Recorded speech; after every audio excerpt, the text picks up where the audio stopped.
Hi guys, it's Clip King returning. Welcome back to my channel for another new review. I shouldn't really call it a new review because this review has been 10 years in the making. Those who remember my channel will know I used to do a show called Question Time, and nearly every week I used to get asked two questions. What's the favourite figure that I own at the moment, and also what is my most wanted figure over time? The answer to the second question was always Muhammad Ali. If you don't believe me, go back and watch some of those episodes, because he was always my biggest hero and always the figure that I knew I would display with pride. So I'm going to be reviewing this figure today. I'll tell you off the bat, it's not a perfect figure. There is certain things I would change about it, but I will also say it's a lot better than the production shots showed or what I was expecting. I thought I was going to have to make a lot of changes, but that's not the case. And the time I've spent with it, which is about 3 days now, I do love it every day. It is really eye-catching, and I just love changing up the poses, and some of the photographs I've done and put on Instagram I'm really proud of. But before I start the review proper, I just want to say my thank you to Lee Ward at The Good, The Bad and The Robots. It felt like something had come full circle when I managed to pick this figure up from him. I was lucky that he'd got one spare for me because I think the rest had sold out. I think that's still the case, although he might have a Tyson left. It just felt like something had come full circle because he was one of the first UK sellers that I bought from, the original Predator. We've stayed friends since. I've supported his store and he supported my channel. He's lent me figures in the past. He's sold me figures at a discounted rate in the past also. We've always looked out for each other. So a massive thank you to him for that. I will say the figure did release before Christmas, but because buying Christmas presents is a priority, I didn't pick it up then. Also, another big problem with buying this figure was the eBay prices were astronomical, and a lot of the guys that I buy from direct from Hong Kong don't want to deal with this company for whatever reason. Now, I have my own reasons why I won't be shouting this company's name out in this review, and that's simply because when I saw the early prototypes of this figure, I sent them a message and just said that I'd be interested in buying an early release one, or one of the early numbered one if they were going to number them, because it were a figure that I've been waiting for. I also thanked them for finally making this figure. I thought when they did the Tyson that it would be a case that this would be coming. And just said it'd be interesting to know what year it'd be coming from. So then in my mind I would know what fights it would be coming from, his weight at that point, the glove styling, and also what he would be wearing. Obviously it is signature, but there is small differences in some of his fights. And I just wanted to know all that. Basically just wanted information of it. They never bothered to reply. So for that reason, I won't be giving them a name check, although it's not too hard to look at the graphics in this video to know where this figure comes from. Another nice touch when dealing with Lee Ward, you always get these little love letters on back of his flyer. Happy New Year, Uncle Clip. Show this legend off reet nice. I think that's a piss take on how I talk, where he says reet nice. Much love and respect. I'm out of here. So, like I said, thank you to Lee for selling me this figure. Massive shout out to him. He's a trusted seller, so if you've never picked it up from him before and you're in the UK or Europe, I think it might be worthwhile spending your money with him. So let's move on to the review proper and get some scores on the doors. We'll start off like always with packaging. I just tell you that it is a nearly all white shoebox design, quite wide, a lot wider than an Hot Toys box. And it features, as you can see, the official Muhammad Ali merchandise image. If you bought a t-shirt or some kind of poster or reprinted movie, fight program, something like that, then it would have that image in it. That is the official trademark sort of image of all Ali merchandise. Now, I'm sure this company didn't really want to use that, but I guess in the estate said they had to. Moving down, you've got Muhammad Ali, the greatest 1/6 scale collectible figure. Really nicely done, quite classy, but there's a couple of things, well, particularly the artwork. I think when they've got the license to one of the most instantly recognizable human beings of all time, I think it's a shame not to show his face, be it a straight up image or sort of an oil painting design, like the image of the Tyson figures. I think it's a little bit of a waste. It would have been so nice to have seen him on there in a fight pose, or like one of these classic images, the second Sonny Liston fight when he stood over him. They could have used a lot of great pictures from the Muhammad Ali back catalogue, but like I said, I think they've pretty much been made to use this image because that is standard for all official Ali merchandise. So it's not really to my taste, if I'm honest. The quality is really good, but there's no thrills with a box. So on this one, I'm only going to score it a 3 from a possible 5. Right, so let's roll on some categories that actually mean something, and we'll talk about the lightness. First, I'll show you the pose is a neutral position, just in an upright position, with the calm sculpt or the first sculpt, whatever you want to call it, as if they just come to the centre at ring to get their instructions. The left hand side obviously will have the light on, the right hand side will have the light off, so you get the image which will reflect how it will look in your collection. So my first thought is, let's just say cliche alert coming up, YouTube typical review comment coming up. It is definitely better in hand than the production shots, and also some of the photographers have made it look. When it came out, I wanted it to be amazing. I wanted it to be perfect, if I'm honest. Now, I never expect a figure to be perfect, but I was hoping and praying it would be. When I got it in hand, it was a pleasant surprise, because some of the angles, I think, are amazing. Particularly there. I think there's a view sort of from just above where it looks spot on. But there's also sometimes it doesn't quite look. And I think it's the expression sometimes, because I think they could have given this expression with the eyes slightly looking to his left, because he would stand left hand forward, so it would work better with that pose. And the second sculpt, which I will show, I don't know, I think there would have been other expressions, and if they would have listened to me, and I could have sent them some photos and said I would have liked this, this and this, then I would have picked out the more iconic images. But I will say, go back to what I originally said, in hand, there's no mistaking who it is. People who have seen it so far in the 3 or 4 days it's been at my house instantly know. Obviously the clothing give it away anyway, but the head sculpt is that good that people will know instantly. As I've said a million times, this is not a character, this is a person I've loved from a young age. I remember sitting up with my mum and dad when I was 5 or 6 years old and watching the Muhammad Ali Holmes fight, and pretty much seeing the reaction of my mum and dad watching it was just a total tragedy.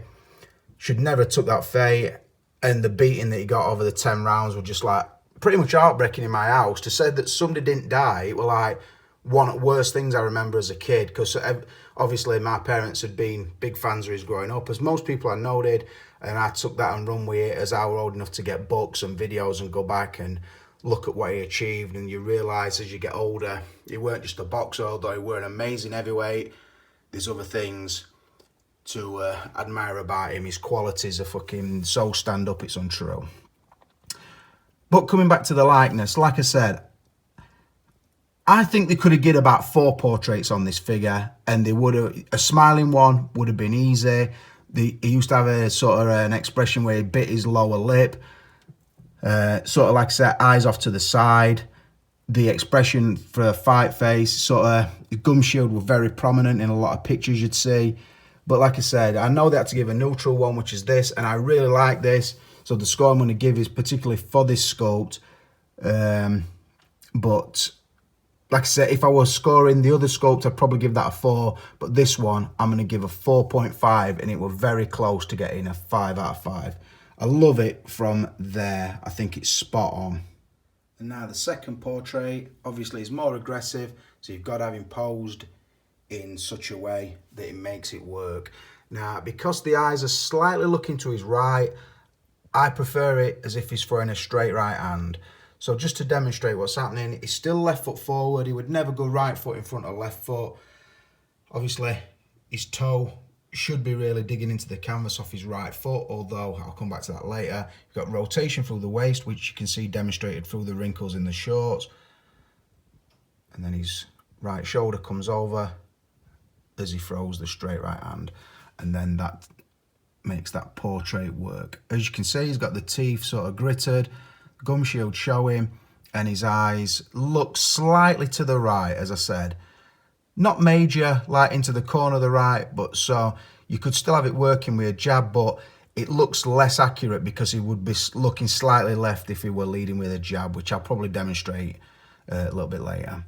But again, the sculpt and paintwork is really nice. Captured the sort of Afro-American skin colour really well. Sort of the pigmentation in the skin and then going up into the air. Really nicely done. This one is slightly less accurate, I feel, than the first portrait, but I still do like it and would still display it. It's strong enough to display. But like I said, if I were to score both, I would score this a 4 and the other one a 4.5. I just think the other one is a tiny bit stronger. That's a nice pose though, that, isn't it? It's a nice pose, that. Boom. Not even major articulation, because that left lead leg, that's pretty straight. Straight back leg, straight arm, but then the bend in his left arm, where we'll be balancing his sen as he's rotating.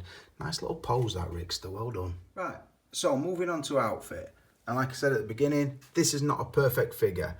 And this is where I think they were ill-advised in what they gave you with the figure. Now, I'm not talking about the robe, because I do love the robe. It's a really good scale, and it is sort of the bath towel robe that he wore regularly. Certain fights he'd wear a purple with a white lining. I think for the George Foreman fight he wore a very tribal looking robe, which were white with black sections, like a tribal pattern on it.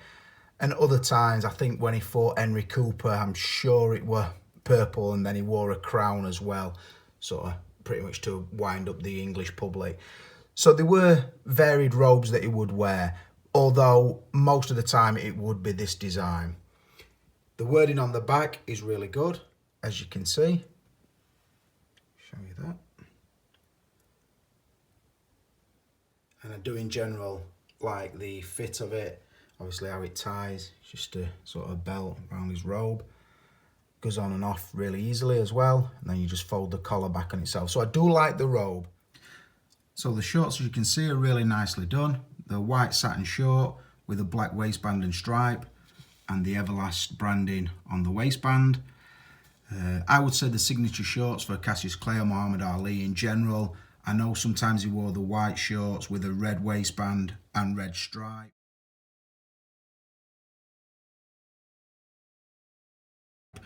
He also, against Frazier and I think Oscar Bonavena, wore red, so they like a red velvet trunk with a white waistband and white stripes.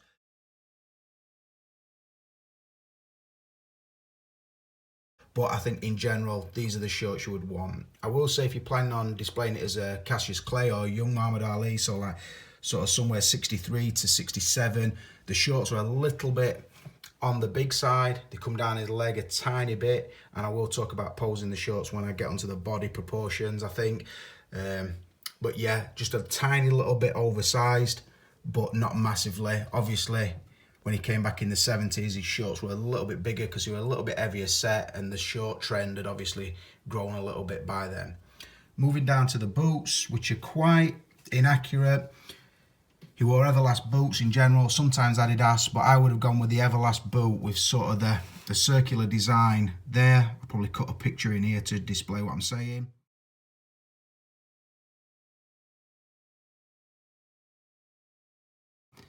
But just a circular design with the letter E on it, like a lightning strike. He normally wore Everlast boots. Like I said, certain fights, again, the Frazier 1 fight, I think he wore Adidas boots with the 3 stripes, and then he had a tassel around the top, but obviously they wouldn't fit with these shorts. Inside, he does have the sort of faux sock, which has the black stripe, which is accurate. Moving down to the last part of his outfit is the red Everlast glove. Now, on this one, it is sculpted, which, this is where I'm going to mark it down. And this is where I wish I could have got in touch with this company at the start, because I'm glad they put the red gloves in, because if you want to do the Sonny Liston 2-5, the iconic image, the most famous sporting image of all time, where he's sort of saying to Liston, get up, they're never going to believe this is real, sort of thing.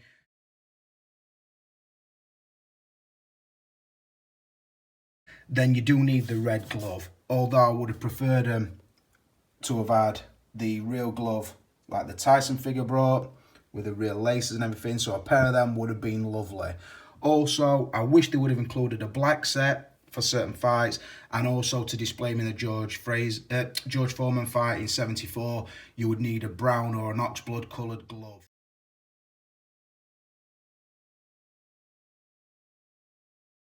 so I'm thinking about getting a second set or a second and third set and painting him myself, although I wish I could have got all leather gloves in all the colours that he would have wore, because then obviously you could take the fight pose and make them accurate to whichever fight it were. Again, you could probably get some decals for the boots. I like the trunks and I like the robe. But another thing that pissed me off, and this, I'll cover this again when I get onto the accessories, no wrapped hands. Now, fighters in this day used to come to the ring without the gloves on. They put the gloves on in the ring. So to have him walking out with the robe, I prefer it with the sort of wrapped hands.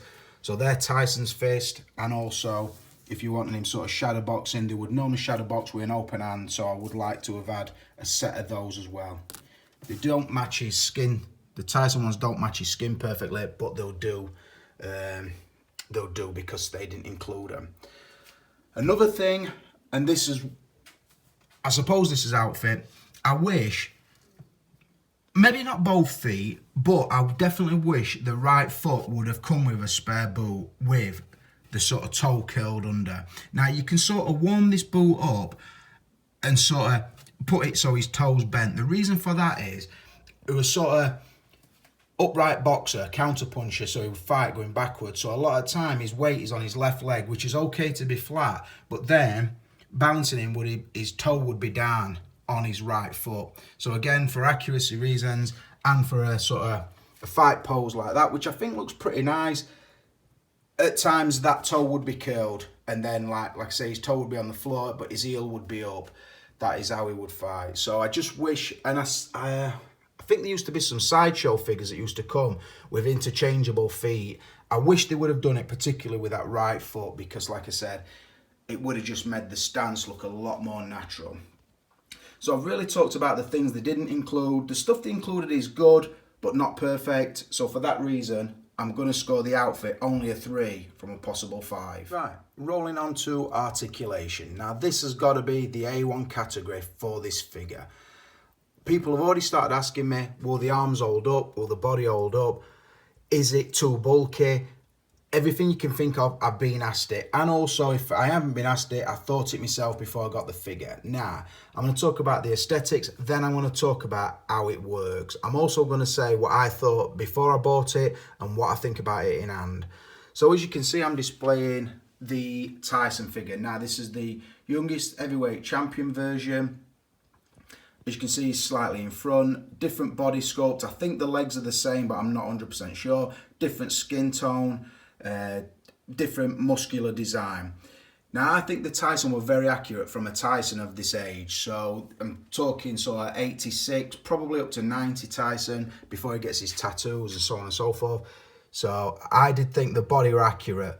I think the height difference is pretty accurate also. Ali was 6'3", Tyson 5'10", I believe. And the fighting weight was round about the same. So I would say 212, 215 pound. Tyson a bit heavier as he got older. Ali a bit heavier as he got older. So I think the body proportions are pretty good in general. So they do look good together. So let's get on to Ali and tell you my thoughts and my display tips for him. Right, so I'll start off obviously showing you again, he's in an upright position. Although I am going to do a slight articulation display, and I'm going to show you how the arms respond to being sort of articulated and what my thoughts are over time, and also show you a problem that I found already, but it's sort of my own doing, so I'm not going to kick off about it too much. Right, firstly, when I saw the production shots before the figure was released, straight away I thought what a lot of people thought: way too muscular, way too bulky, not accurate to Muhammad Ali at any age. Like I said before, he was light and very lean for an heavyweight in his younger days, so I'm talking from 60, winning Olympics, right up to 67 before he sort of exiled because he wouldn't go in Vietnam. And then a little bit heavier set through 70, 71, and then sort of right up to sort of Foreman in 74, Fraser in 75, and then just got progressively heavy and out of shape because he weren't a massive fan of training, sort of right up to and over the Leon Spinks fights, and then just a mess fighting Larry Holmes. So I thought that the body didn't fit any particular age or time. Now, what I will say is, I also knew, I was looking at it, I thought, they're posing it all wrong. They're condensing the figure up because of either posing him, where his shorts are, sort of little tips I know I could do. Particularly, the thing that will piss me off most is in most of their shots, you can see his belly button. Now, go and look at some images of Ali, and when he's got his fight shorts on, it's nearly always past his belly button. So by pushing his shorts up into the right place, straight away, you lengthen his leg. So his upper body doesn't look as long and as bulky as before. Again, the gloves were pushed right on, which shortens his legs, his arms, and made his arms look really bulky. Now, mine is a stock version, obviously, but just by sort of, his gloves are barely on the wrist peg, and I will show you the wrist peg shortly. So what that does is lengthen his arm, and then when you get him in a fight position, his arms look accurate because he's got a long jab and a long right hand, so you can demonstrate that because of how you've got the glove on the arm. Same thing with the boot. Don't push the boot peg right down because then it lengthens his leg. It still gives you the overall height that he's supposed to be and is accurate, but I'm looking at that, and if I would have seen that as the first pose in the production shots, then I'd have had no questions. His chest for me is still a little bit too full, a bit too dense looking, a bit too muscular, but not massively inaccurate. Another thing they did is they were pushing the head right down onto the wrist, onto the neck peg. Now I have mine basically just sat on the neck peg and pushing it down so the gap's not massive. And what it does, obviously, it lengthens his neck, makes him look longer and a lot leaner.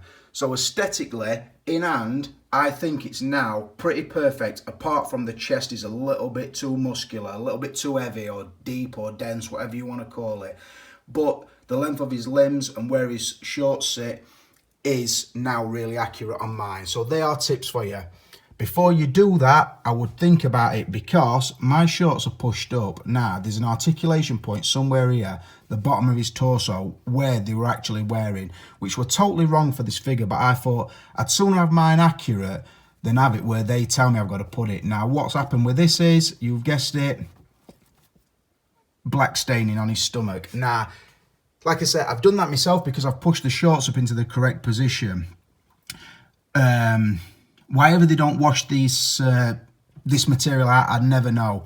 My thinking is, I'm always going to have my shorts there, so I'm never going to see it, but I know it's there, so is it a pisser? I guess it's a pisser, but like I said, I would sooner have mine with the shorts up and looking accurate than in the wrong place where they were displaying it. So bear in mind, that is your options.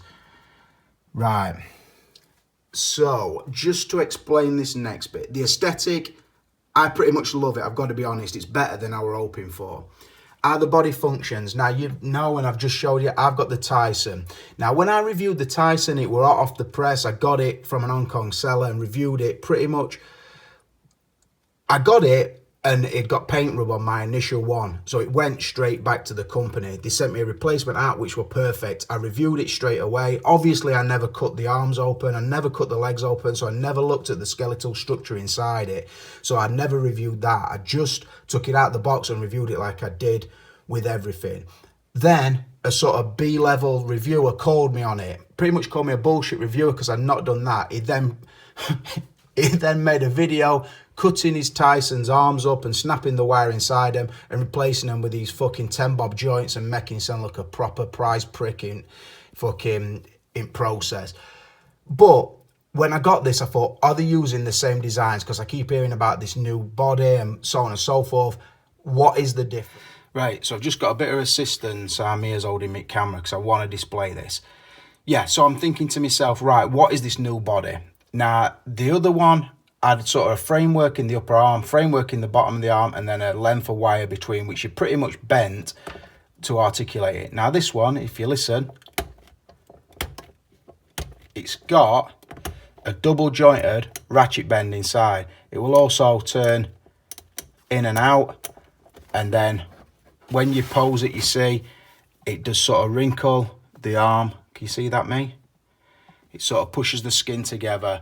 Now, what I've noticed is I have been putting it in and out of poses. When you put the pose back down, the crease but to be honest, there isn't really a crease. Now, over time, I don't know, because I've only had the figure a few days. I don't know if the skin will crack or wrinkle or what it will do. But what I wanted to look at for this part is, basically, I'm going to do this. This is how the arm works. Now, you see this? The glove is on a wrist peg, as you see. Now, to put the other arms in a Tyson's, the wrist peg was stuck into the arm. But when I pulled it out so I could use the wrapped hands, I realised that it's just a loose skin on a frame. And because the skin is really pliable, I thought what I'll do is I'll slide that out. Now, this is what is inside. You see this? It's just a ball joint into the body, which obviously moves up and down.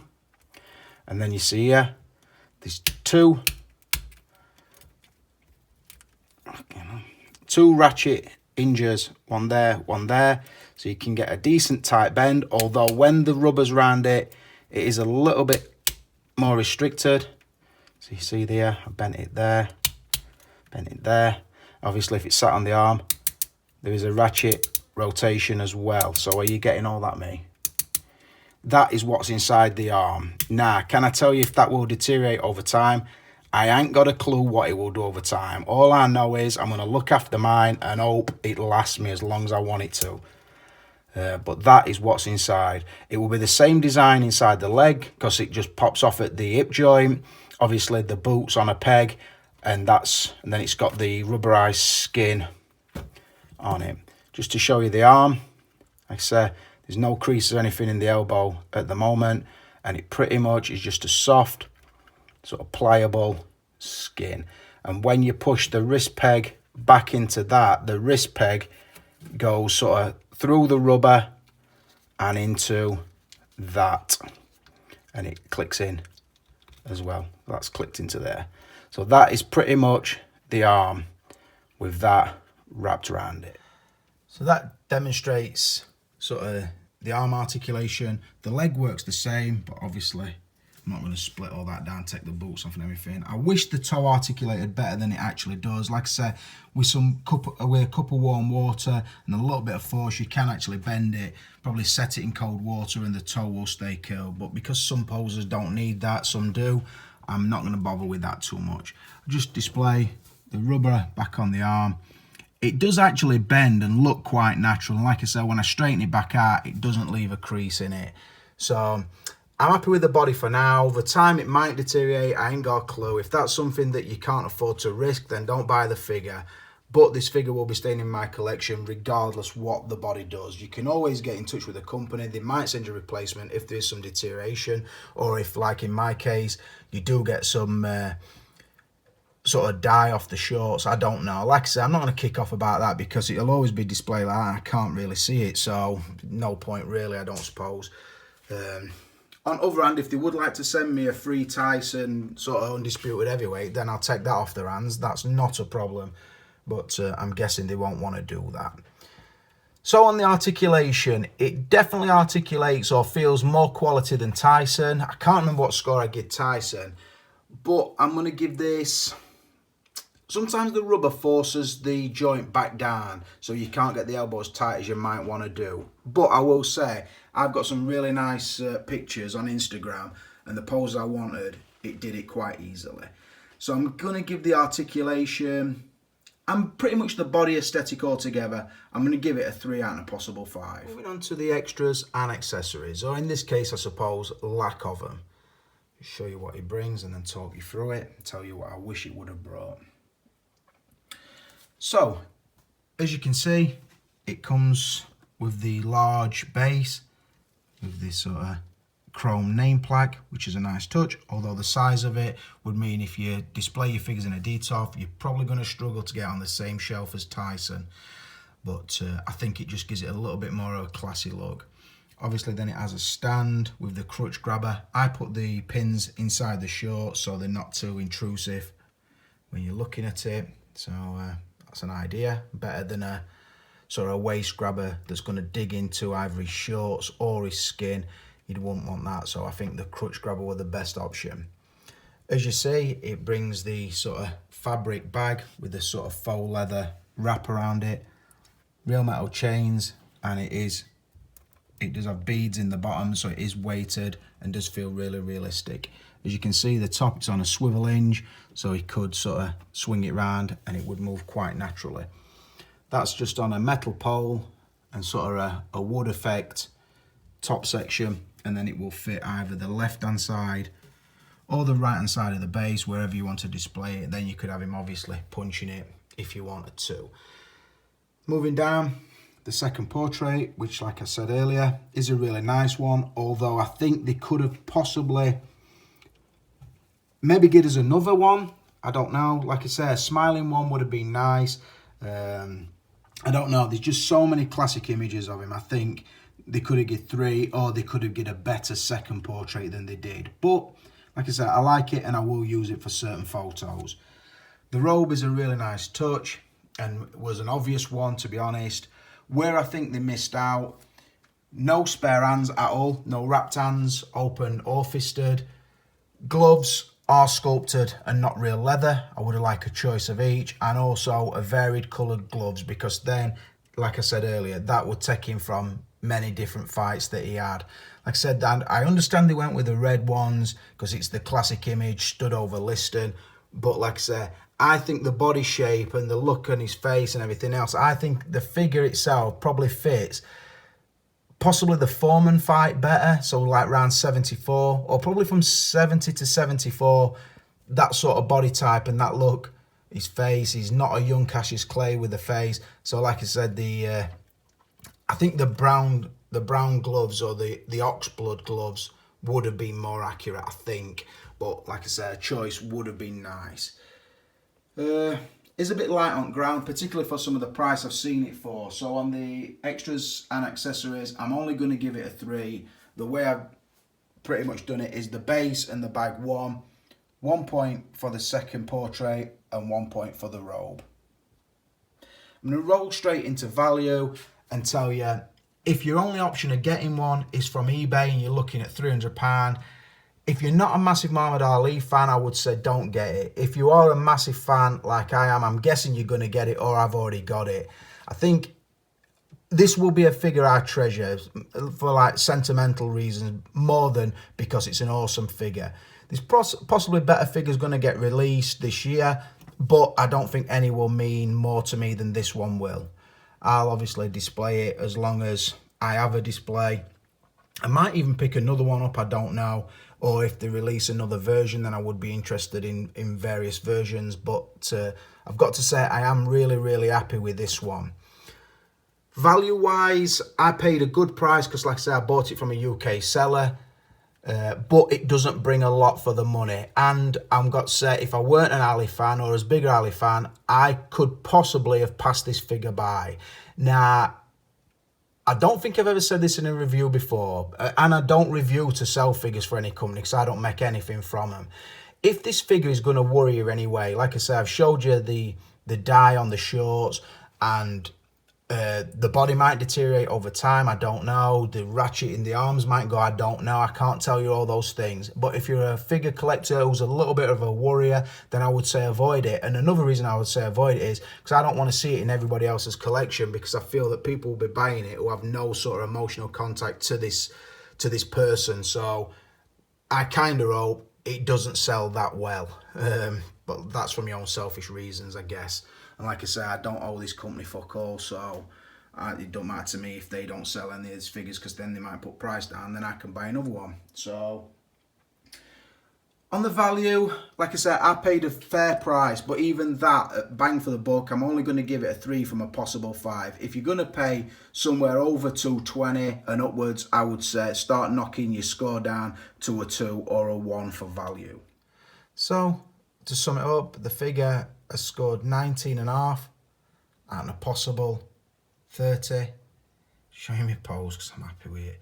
Just warmed his back, his right foot, put a curl on his toe, as you can see. That's what he'd look like from there. Gloves just above his waistband. Oh, neck forward, but chin up.